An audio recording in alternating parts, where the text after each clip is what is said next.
El Centro de Formación Gnóstica Samael Aun Beor, Montserrat, España, presenta Simbolismo del templo cristiano.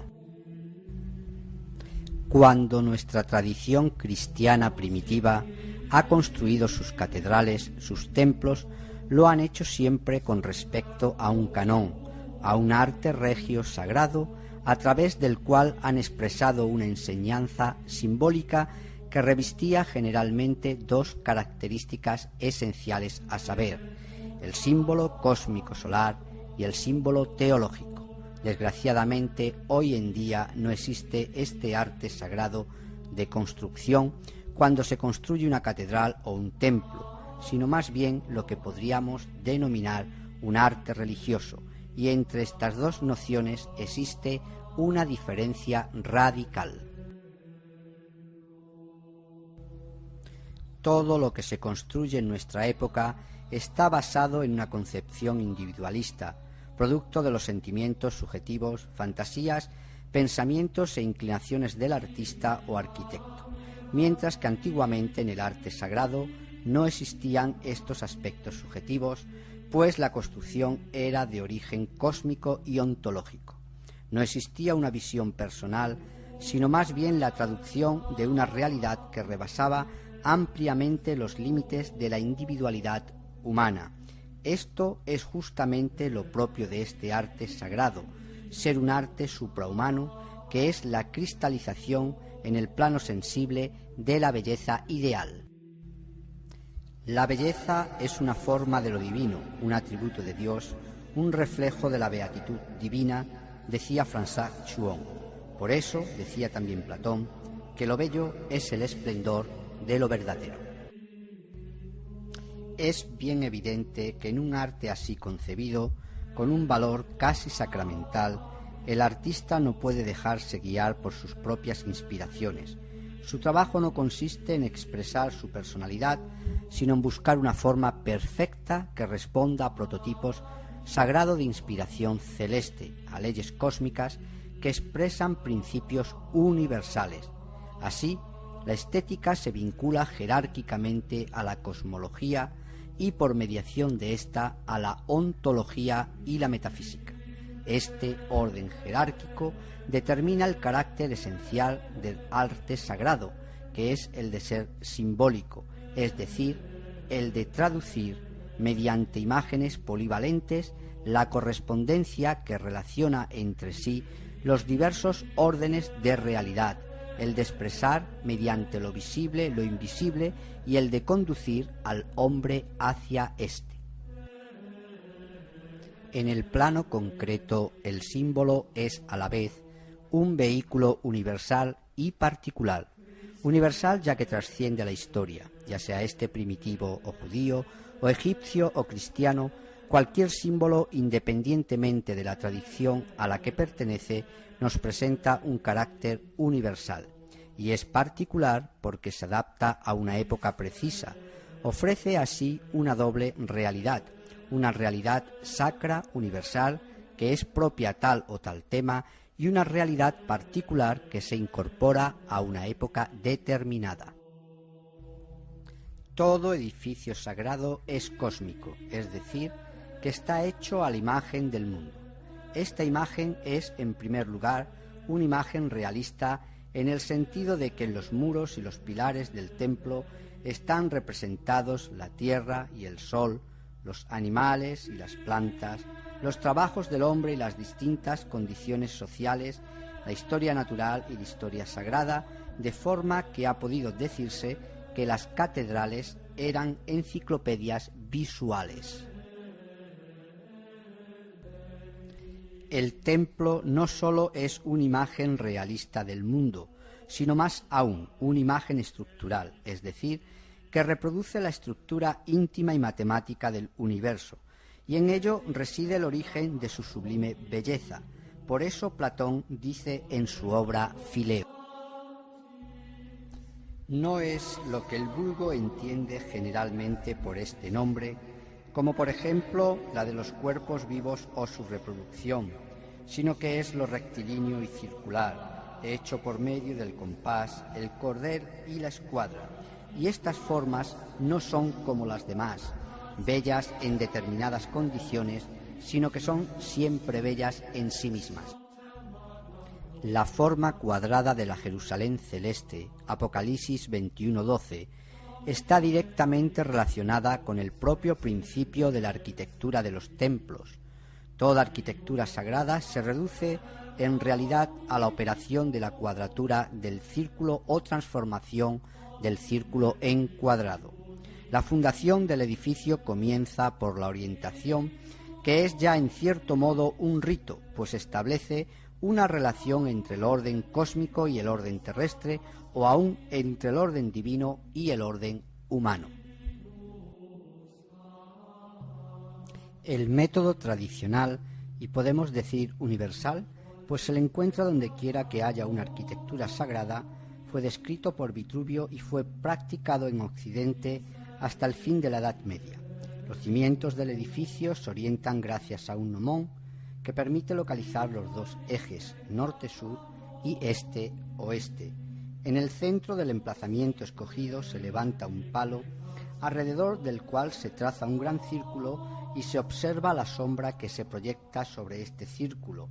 La separación máxima entre la sombra de la mañana y la de la tarde indica el eje este-oeste, y dos círculos centrados sobre los puntos cardinales del primero indican por su intersección los ángulos del cuadrado.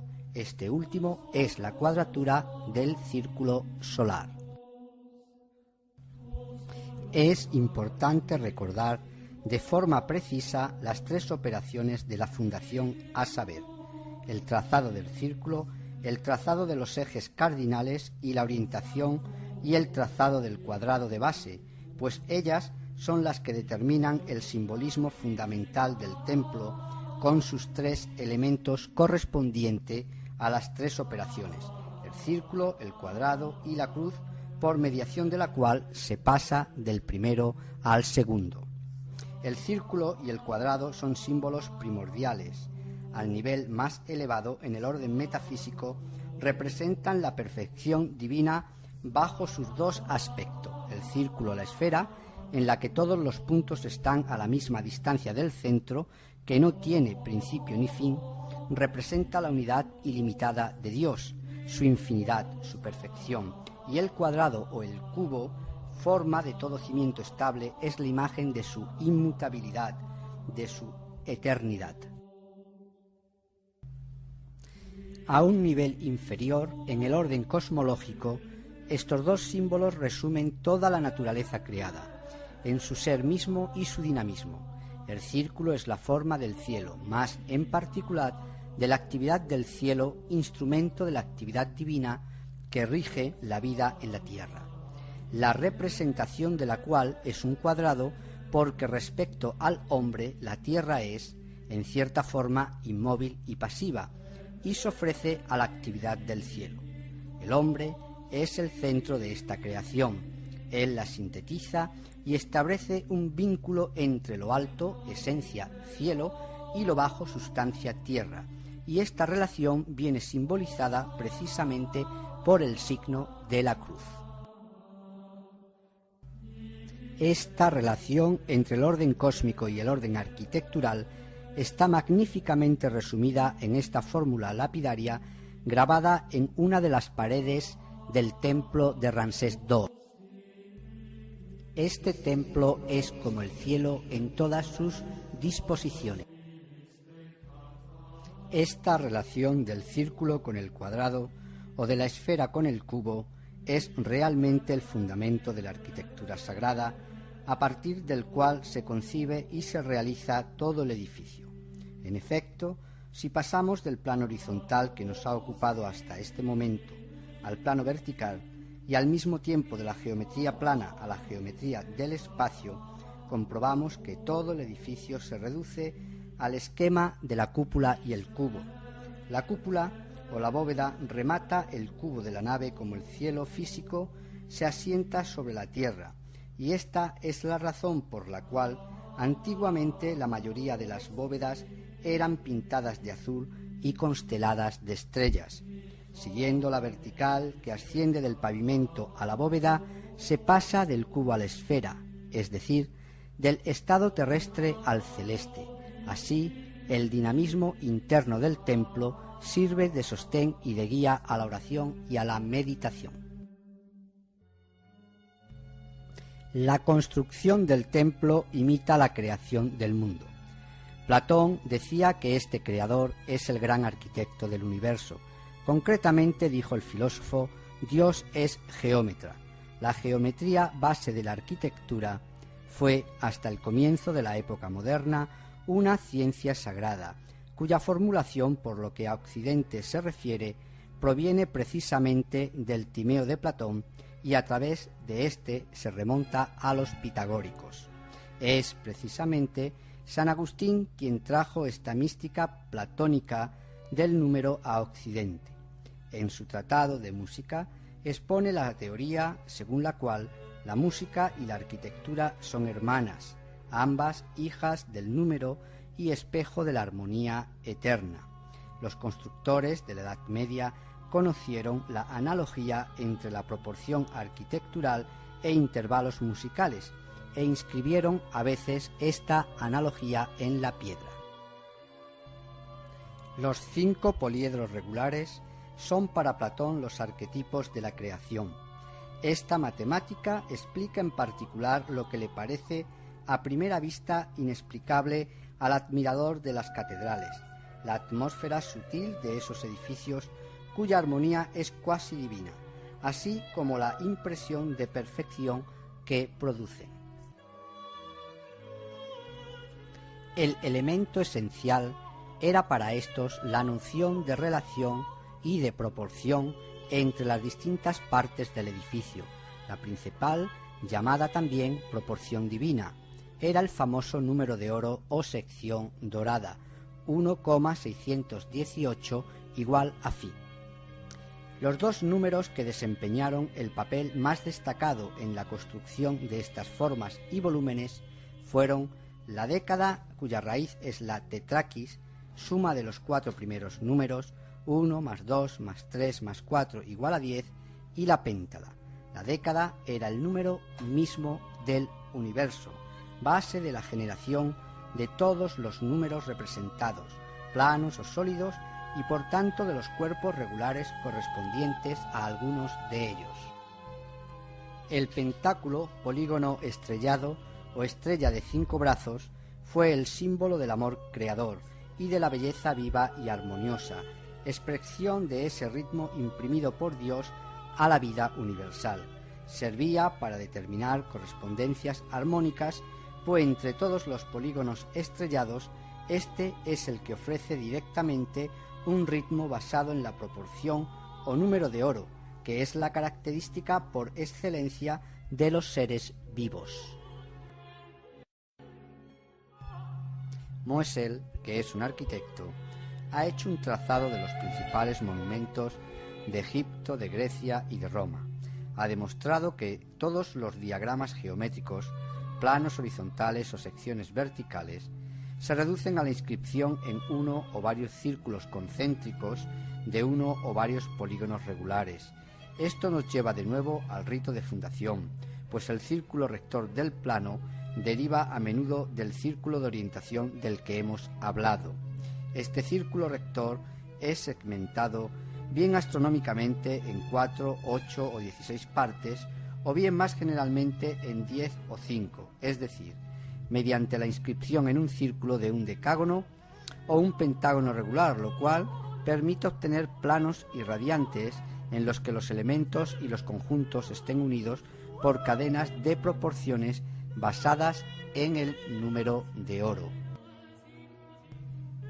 Si queremos un ejemplo de esas armonías numerales, la Catedral de Troyes nos ofrece uno notable.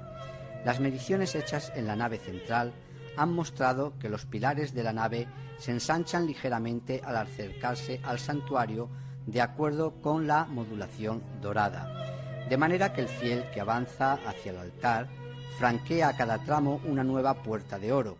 Igualmente, en las naves colaterales, la relación de altura entre los capiteles de la clave de arco es dorada.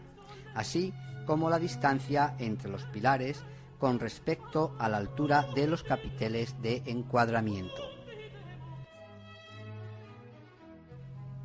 A esta armonía plástica se le añade, por otra parte, otra armonía aún más misteriosa de orden místico. Se ha observado que la clave de arco del coro está a una altura que, reducida como es debido a pies y pulgadas, da 88 pies y 8 pulgadas. Ahora bien, 888 es la cifra que corresponde al nombre de Jesús en griego, como pueden observar 888 si descomponemos su nombre. Además, el Cordero degollado y el Cristo triunfante están representados en las claves de arco del coro a esta altura de 88,8. El número 888 se encuentra igualmente alrededor del altar, símbolo de Jesús. El santuario está rodeado por 8 pilares y sus aberturas dan a los 7 ábsides pentagonales que representan la irradiación de las 7 iglesias del Apocalipsis. Esta sacralización del mundo y del espacio se manifiesta claramente también en la orientación del edificio. Hemos visto que la orientación formaba parte integrante del rito de fundación, por el trazado en el círculo rector de los ejes cardinales. En la tradición cristiana primitiva, la iglesia está orientada ritualmente en la dirección oeste-este, con la cabeza, el presbiterio, vuelta hacia el este. Esta es una tradición que viene atestiguada desde muy antiguo. Esta orientación ritual para la oración se perpetuó durante todos los siglos cristianos. El sol, saliendo por el oriente, es el símbolo de Cristo, a quien se le llama Sol de Justicia y Oriente, conforme a las palabras del Evangelio de San Mateo, que dice: como el relámpago que sale del oriente y brilla hacia el occidente, así será la venida del Hijo del Hombre. Así, cuando el templo está correctamente orientado, con su eje principal en la dirección oeste-este, el coro y el altar quedan del lado de donde proceden los rayos del sol visible y los del sol de justicia, cuya luz alumbra a todo hombre que viene a este mundo. La nave es un rectángulo o cuadrado largo que se extiende de este a oeste. La puerta está al oeste, a poniente, en el lugar de menos luz, que simboliza el mundo profano o también el país de los muertos. Al entrar por la puerta y avanzar hacia el santuario, uno va al encuentro de la luz. Es una progresión sagrada y el cuadrado largo es como un camino que representa la vía de la salvación. Así, por una parte, el templo considerado en su traza reproduce los ejes cardinales, las 4 direcciones del mundo, en relación con las 4 estaciones del ciclo anual, y, por otra parte, considerado en su volumen, se identifica con el espacio entero, al ser de hecho una cruz sólida. Esta cruz, de 3 dimensiones, tiene brazos orientados siguiendo las 6 direcciones del espacio, los 4 puntos cardinales, el cenit y el nadir, las cuales, junto con el propio centro, forman el septenario. Tratemos ahora de abordar uno de los ritos más misteriosos que se llevan a cabo durante la consagración del templo. Se trata de la inscripción del doble alfabeto. Este rito se realiza inmediatamente después de la abertura de las puertas y la entrada del pontífice en el nuevo templo. Sobre el suelo de la nave se traza con cenizas una cruz de Sant Andrés o gran X alargada, que une los 4 ángulos, y el pontífice que consagra inscribe en los brazos de esta cruz con la punta de su báculo el alfabeto griego y el latino, antiguamente a veces el alfabeto hebreo. Este rito se aclararía, creemos, si se lo asociase a un simbolismo de origen judaico en relación con lo que acabamos de decir sobre la cruz de 6 direcciones. En realidad, el elemento más enigmático del rito es a primera vista la inscripción de las letras. Ahora bien, hay que recordar que entre los hebreos, como también entre los árabes, los egipcios, los hindúes y muchos otros pueblos, el lenguaje y por lo tanto el alfabeto es considerado sagrado. La hipótesis que avanzamos es tanto más verosímil cuanto que por el hecho de que el alfabeto griego sea trazado en la cruz del suelo, las dos letras extremas de ese alfabeto, alfa y omega, constituyen la sigla mística bien conocida del verbo, el principio y el fin, o sea, la extensión cósmica del verbo a la vez en el espacio y en el tiempo. Si sumamos las últimas letras del alfabeto latino, griego y hebreo, es decir, AZ, AO y ATH, obtenemos, poniendo A como factor común, la palabra azot.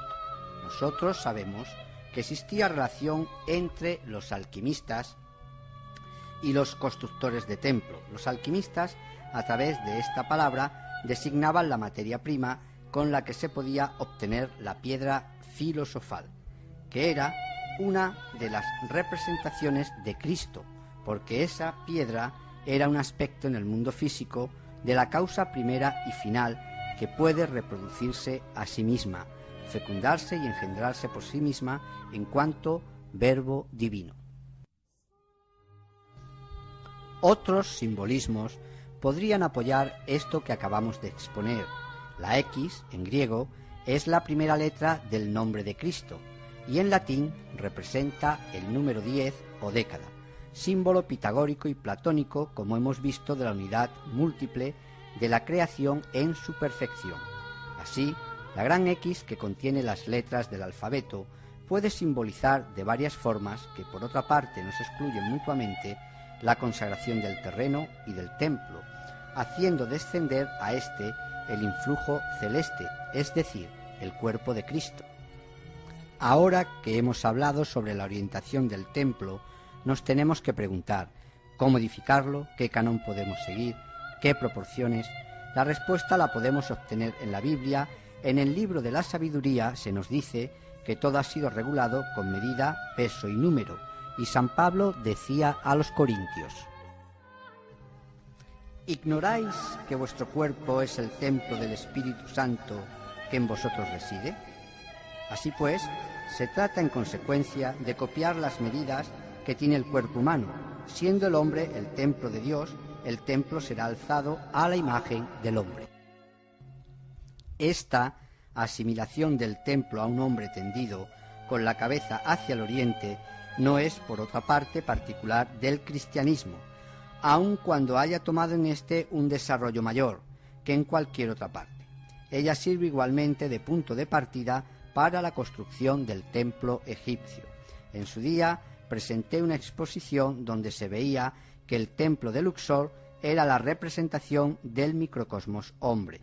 Lo mismo ocurre en la tradición hindú, donde el hombre tendido representa el cuerpo del Purusha o el espíritu universal que el ritual incorpora al edificio. Así, siendo una representación del hombre, es como el templo, desde cierto punto de vista, es una representación del mundo. Existen, por ejemplo, correspondencias entre las partes del cuerpo y las del mundo.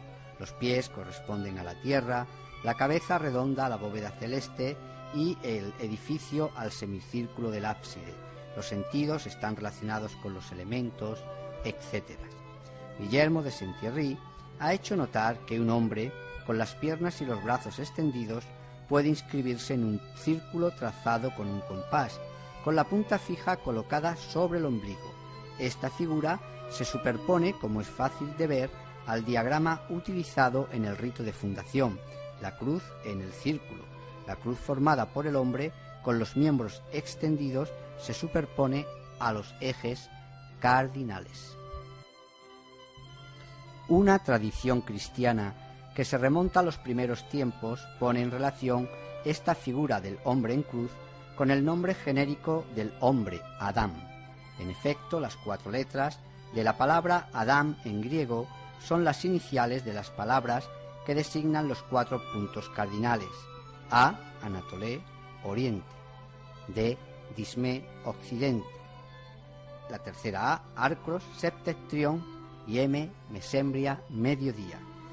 Por otra parte, es curioso comprobar que los dos grupos formados por las letras, en el orden en que ellas se presentan, corresponden exactamente a las líneas respectivas de los dos ejes, AD, AM, AD, Oriente, Occidente, y AM, Septentrión, Mediodía. Por otro lado, el valor numérico de estas letras da un total de 46, que es precisamente el número de años que se invirtieron para construir el templo. En Juan 2:21 habla de esto. Bien sabemos que esto tiene un sentido simbólico, pero de lo que no cabe duda es que, o bien desde el punto de vista de la gematría, o del punto de vista cabalístico, o del hermetismo, o de la numerología pitagórica, todos estos elementos coinciden. Se ven inmediatamente de este modo las correspondencias que se establecen a través del simbolismo del santuario entre el hombre universal y el hombre individual.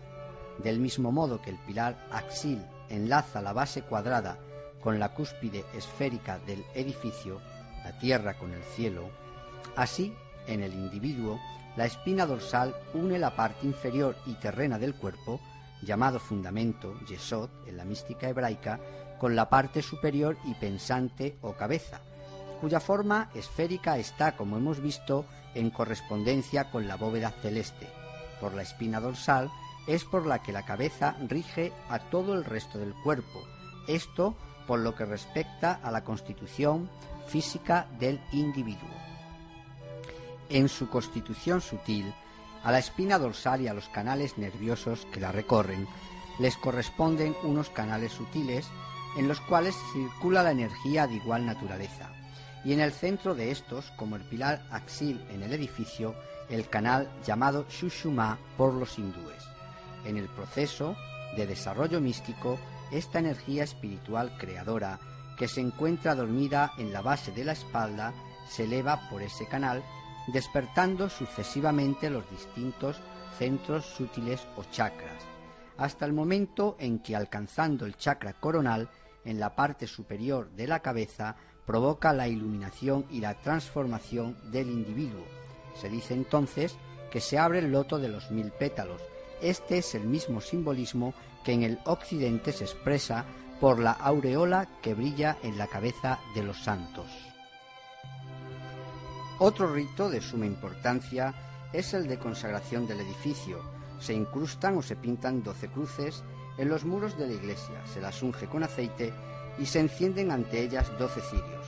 Las 12 cruces pintadas en los muros corresponden a los 12 cimientos, que son los 12 apóstoles, cuyos nombres están escritos en los cimientos de la Jerusalén celeste. El Apocalipsis 21:14 nos dice: el muro de la ciudad tiene por fundamento 12 piedras, sobre las cuales hay 12 nombres, los de los 12 apóstoles del Cordero. Por otra parte, San Pablo dice en Efesios 2:20: habéis sido edificados sobre el fundamento de los apóstoles. Por esto es por lo que los 12 apóstoles eran representados en los pilares de la Iglesia, como por ejemplo en la Santa Chapelle de París. No olvidemos que estos apóstoles representan 12 partes de nuestro real ser.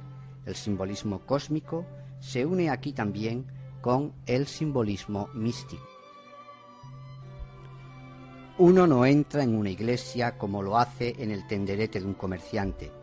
El área que ella delimita es un espacio sagrado, y este es, por otra parte, el sentido etimológico de las palabras templum en latín y témenos en griego, ambas procedentes de una raíz que significa cortar, separar. El recinto del templo delimita y separa claramente de la esfera profana circundante un ámbito sagrado reservado para la divinidad.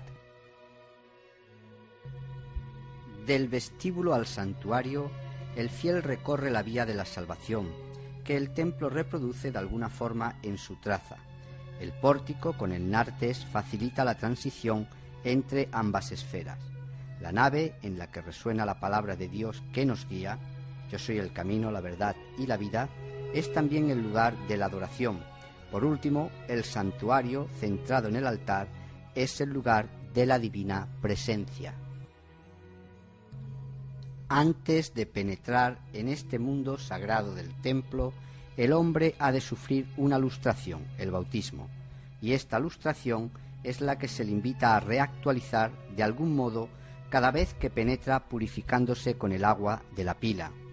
Utilizamos este término pues evoca exactamente la naturaleza del gesto ritual de los fieles. Se trata de purificarse antes de entrar en el edificio sagrado. Antiguamente había fuentes destinadas a este efecto junto a las iglesias. Como todo objeto ritual, la pila encierra un simbolismo general, precisado y completado por el sentido particular que se vincula a su forma.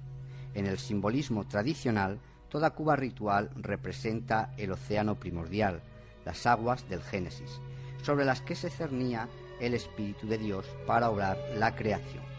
Y por referencia a esas aguas es por lo que el batisterio o la pila de agua bendita poseen el poder de obrar una regeneración, una recreación. Con las conchas de las que a menudo están hechas las pilas de agua bendita, no abandonamos el simbolismo acuático con el que se vincula toda idea de purificación y de renacimiento. La concha, más aún que la cuba, recuerda la matriz y sobre todo la matriz universal, que es la que contiene las aguas originales y los gérmenes de los seres. Ella evoca de forma sorprendente ese abismo obscuro de la energía creadora. De este modo se explica que ella se haya convertido en el emblema del segundo nacimiento. Prosiguiendo con nuestra exposición, nos referimos ahora al campanario, que sin embargo no es un elemento primitivo de la arquitectura cristiana. A partir del siglo X se colocó frecuentemente encima de los campanarios un gallo. El gallo, en efecto, es un animal solar. El gallo ha venido a ser incluso la imagen de Cristo en persona. San Ambrosio llama a Jesús Gallus Mysticus porque vencedor de las tinieblas y del infierno ha resucitado por la mañana y nos llama a las obras de la luz. Esta mística del gallo, simbolizando la vigilancia del alma que espera la venida del Espíritu, sol espiritual, se perpetuó durante toda la Edad Media. Así vemos que el gallo está realmente en su lugar, colocado en lo alto del campanario, ave solar, posada en la torre solar como sobre una torre de guardia, atalaya la salida del astro del día, y cuando éste aparece, su voz, secundando la de las campanas del alba, exorciza a los demonios de la noche y anuncia la eterna resurrección del sol de justicia. Hablemos ahora de la puerta del templo. En nuestros días hemos olvidado la importancia de los gestos. Cualquier persona que se acerque a una catedral entra en ella de la forma más maquinal que sea. Sin embargo, existe el misterio del tránsito. La sacralidad del tránsito y de la puerta adquiere todo su valor cuando se trata del templo, y por eso se colocaban en la entrada de los edificios sagrados guardianes, estatuas de arqueros, dragones, leones o esfinges, personajes semidivinos, o aún divinos como el llano de los romanos, dios de la puerta, Janua, y del primer mes del año, el que abre el año, Januarius. Esos guardianes tenían por cometido el de recordar al que se disponía a entrar el carácter temible del paso que iban a dar penetrando en el recinto sagrado. Tú que entras, vuélvete hacia el cielo, dice una inscripción que hay sobre la puerta de Mozart en Francia. La puerta es, pues, a su vez, un símbolo cósmico, pero ella es también un símbolo místico, puesto que el templo representa el cuerpo de Cristo. La puerta, que es su resumen, debe igualmente de representar a Cristo. La puerta de la Iglesia se convierte efectivamente en esa puerta mística y crística mediante el rito de consagración, en el transcurso del cual el pontífice realiza una unción de santo crisma sobre cada una de las jambas, diciendo: que esta puerta sea bendita, consagrada, que sea una entrada de salvación y de paz, que sea una puerta de paz por la intersección de aquel que se denominó a sí mismo la puerta, nuestro Señor Jesucristo. Ella incluye unos elementos fundamentales casi constantes. El tímpano lo ocupa la imagen de Cristo en majestad o en gloria, siendo la escena representada generalmente la del juicio final o la visión del cielo abierto según el Apocalipsis, o a veces la ascensión o la transfiguración. En todos los casos se trata de un Cristo glorioso. Es la imagen del Pantocrátor, del Señor del universo. A sus costados se ven los 12 apóstoles y a veces los 24 ancianos del Apocalipsis, los coros angélicos. Suelen encontrarse igualmente en esta escena del tímpano o en sus contornos a los dos San Juan, San Miguel y el episodio de las vírgenes prudentes y las vírgenes necias.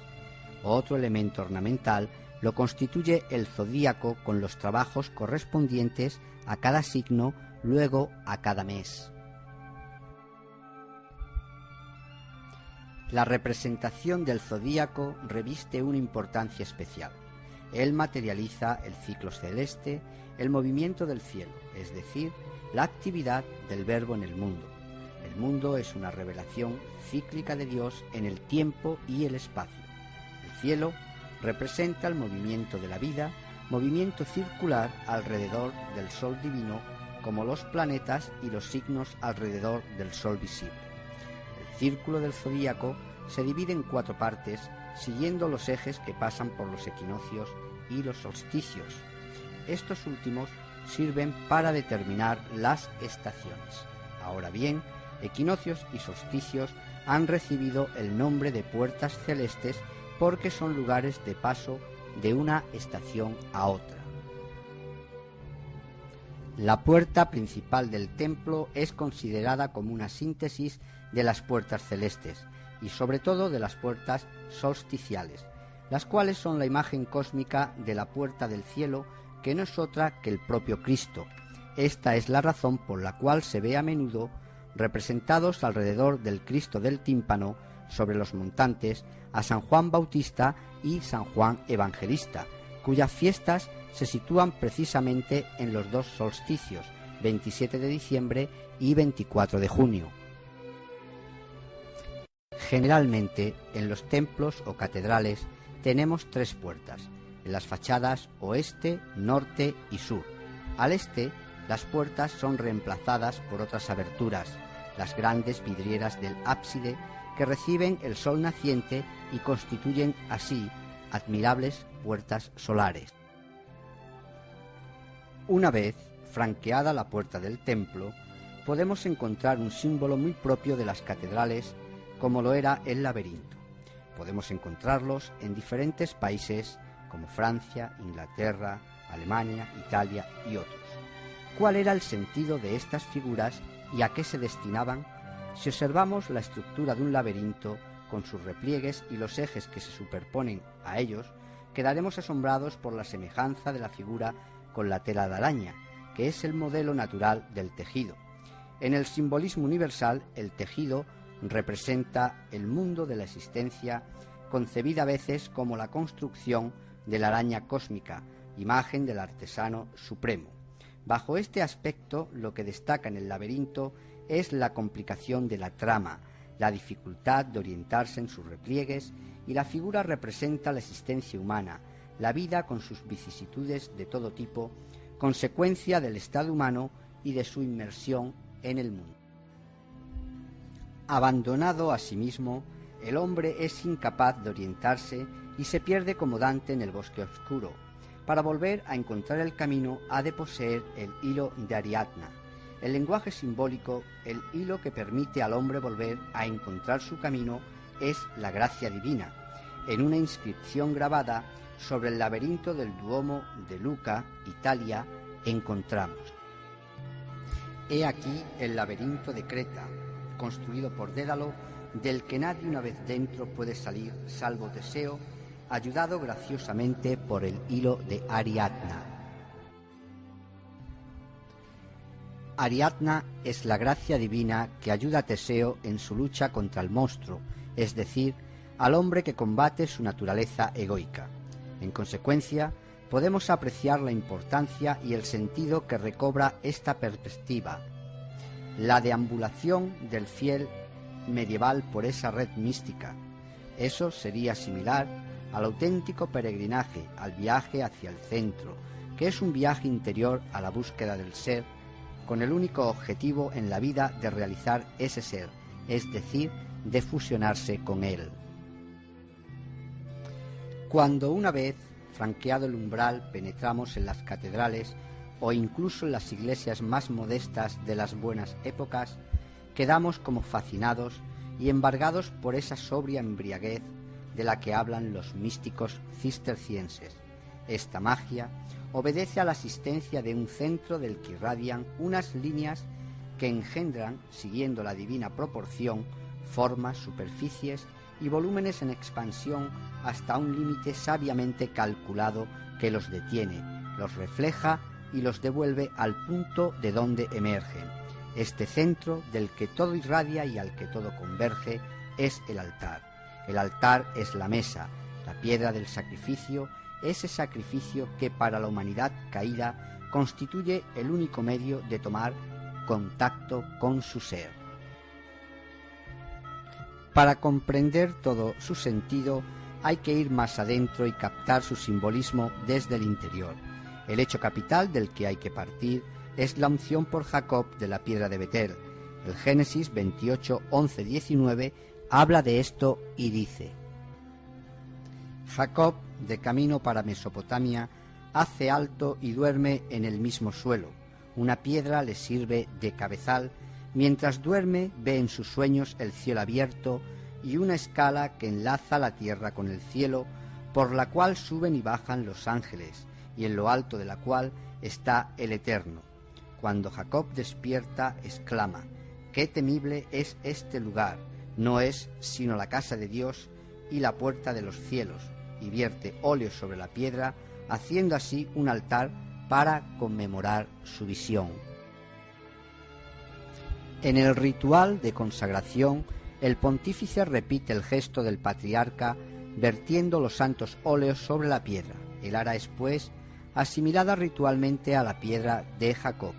Si la piedra de Jacob se ve rodeada por una veneración tal, es porque encierra un gran misterio que consiste en el hecho de que ella está situada en el centro del mundo.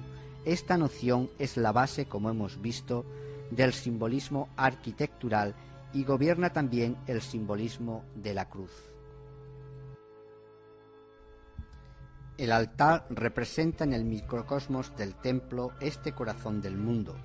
El altar es asimilado al corazón del hombre y sobre este altar del corazón es donde el hombre debe realizar el gran sacrificio santificador, la sublimación total de sus energías.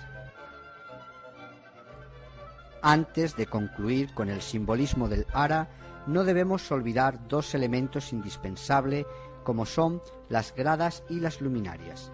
Las gradas son también simbólicas y nos recuerdan que el altar se erige sobre la montaña santa. La montaña, como objeto sagrado, se encuentra pues en todas las tradiciones. Por su mole y su majestad, por su altura, ella se impone al hombre como un signo del poder divino, vertical, con la punta levantada hacia el cielo. Ella invita a subir a Dios. El fuego, como sabemos, desempeña un importante papel en los distintos cultos. En principio, este fuego sagrado es el que debe alimentar durante todo el año la luminaria de la iglesia. Podemos decir, de forma general, que los cirios del altar se relacionan con el cirio pascual, el cual representa la columna de fuego, ese fuego que debe alumbrarnos internamente. En el templo de Jerusalén, la menorá, que es como se llamaba el candelabro, se componía de un tallo central recto y 6 brazos doblados en semicírculos concéntricos. Los 7 brazos se comunicaban a través de conductos interiores llenos de un aceite de oliva consagrado que alimentaba las lámparas. En el cristianismo primitivo se perpetuó este símbolo. El número 7 es, como es sabido, uno de los números sagrados más importantes. Solo tenemos que pensar en los 7 días de la creación las 7 edades del mundo, los 7 ángeles de la presencia, las 7 virtudes, los 7 pecados, los 7 planetas, los 7 chakras, los 7 colores, las 7 notas de la escala, las 7 peticiones del Pater, etcétera, etcétera. El número 7, considerado como 3 más 4, es el signo de las relaciones divinas con la creación, siendo el 3 el número del mundo divino y el 4 el del mundo creado. De ahí los 7 días de la creación, expresión en el tiempo de las relaciones entre lo creado y lo increado, cuya expresión en el espacio la constituyen los 7 planetas. La relación que existe entre la luminaria del altar y el candelabro celeste del Apocalipsis era puesta de relieve algunas veces en las iglesias románicas por las pinturas que decoraban las bóvedas del ábside por encima del altar. Esta bóveda, imagen de la bóveda celeste, incluía regularmente el icono del Pantocrátor sentado en el trono real, con el candelabro de 7 brazos pintado delante del trono.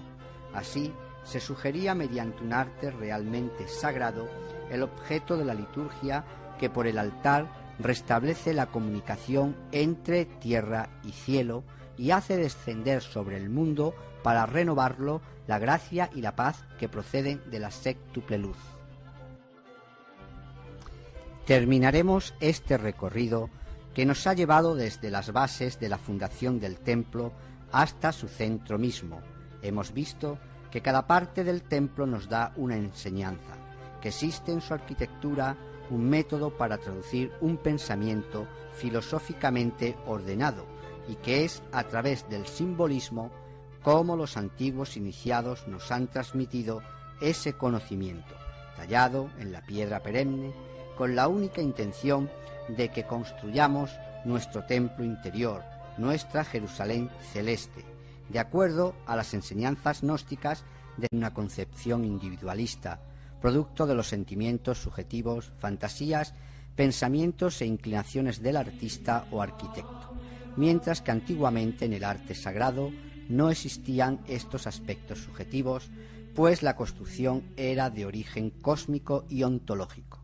No existía una visión personal, sino más bien la traducción de una realidad que rebasaba ampliamente los límites de la individualidad humana. Esto es justamente lo propio de este arte sagrado, ser un arte suprahumano que es la cristalización en el plano sensible de la belleza ideal. La belleza es una forma de lo divino, un atributo de Dios, un reflejo de la beatitud divina, decía François Chouon. Por eso, decía también Platón, que lo bello es el esplendor de lo verdadero. Es bien evidente que en un arte así concebido, con un valor casi sacramental, el artista no puede dejarse guiar por sus propias inspiraciones. El símbolo, independientemente de la tradición a la que pertenece, nos presenta un carácter universal, y es particular porque se adapta a una época precisa. Ofrece así una doble realidad, una realidad sacra universal que es propia a tal o tal tema y una realidad particular que se incorpora a una época determinada. Todo edificio sagrado es cósmico, es decir, que está hecho a la imagen del mundo. Esta imagen es, en primer lugar, una imagen realista en el sentido de que en los muros y los pilares del templo están representados la tierra y el sol, los animales y las plantas, los trabajos del hombre y las distintas condiciones sociales, la historia natural y la historia sagrada, de forma que ha podido decirse que las catedrales eran enciclopedias visuales. El templo no sólo es una imagen realista del mundo, sino más aún una imagen estructural, es decir, que reproduce la estructura íntima y matemática del universo, y en ello reside el origen de su sublime belleza. Por eso Platón dice en su obra Fileo: no es lo que el vulgo entiende generalmente por este nombre, como por ejemplo la de los cuerpos vivos o su reproducción, sino que es lo rectilíneo y circular, hecho por medio del compás, el cordel y la escuadra, y estas formas no son como las demás, bellas en determinadas condiciones, sino que son siempre bellas en sí mismas. La forma cuadrada de la Jerusalén celeste, Apocalipsis 21:12, está directamente relacionada con el propio principio de la arquitectura de los templos. Toda arquitectura sagrada se reduce en realidad a la operación de la cuadratura del círculo o transformación del círculo en cuadrado. La fundación del edificio comienza por la orientación. El Centro de Formación Gnóstica Samael Aun Weor, Montserrat, España, presenta Simbolismo del templo cristiano. Cuando nuestra tradición cristiana primitiva ha construido sus catedrales, sus templos, lo han hecho siempre con respecto a un canón, a un arte regio sagrado, a través del cual han expresado una enseñanza simbólica que revestía generalmente dos características esenciales, a saber, el símbolo cósmico solar y el símbolo teológico. Desgraciadamente, hoy en día no existe este arte sagrado de construcción cuando se construye una catedral o un templo, sino más bien lo que podríamos denominar un arte religioso, y entre estas dos nociones existe una diferencia radical. Todo lo que se construye en nuestra época está basado en su trabajo. No consiste en expresar su personalidad, sino en buscar una forma perfecta que responda a prototipos sagrados de inspiración celeste, a leyes cósmicas que expresan principios universales. Así, la estética se vincula jerárquicamente a la cosmología y por mediación de ésta a la ontología y la metafísica. Este orden jerárquico determina el carácter esencial del arte sagrado, que es el de ser simbólico, es decir, el de traducir mediante imágenes polivalentes la correspondencia que relaciona entre sí los diversos órdenes de realidad, el de expresar mediante lo visible lo invisible y el de conducir al hombre hacia éste. En el plano concreto, el símbolo es a la vez un vehículo universal y particular. Universal ya que trasciende a la historia, ya sea este primitivo o judío, o egipcio o cristiano, cualquier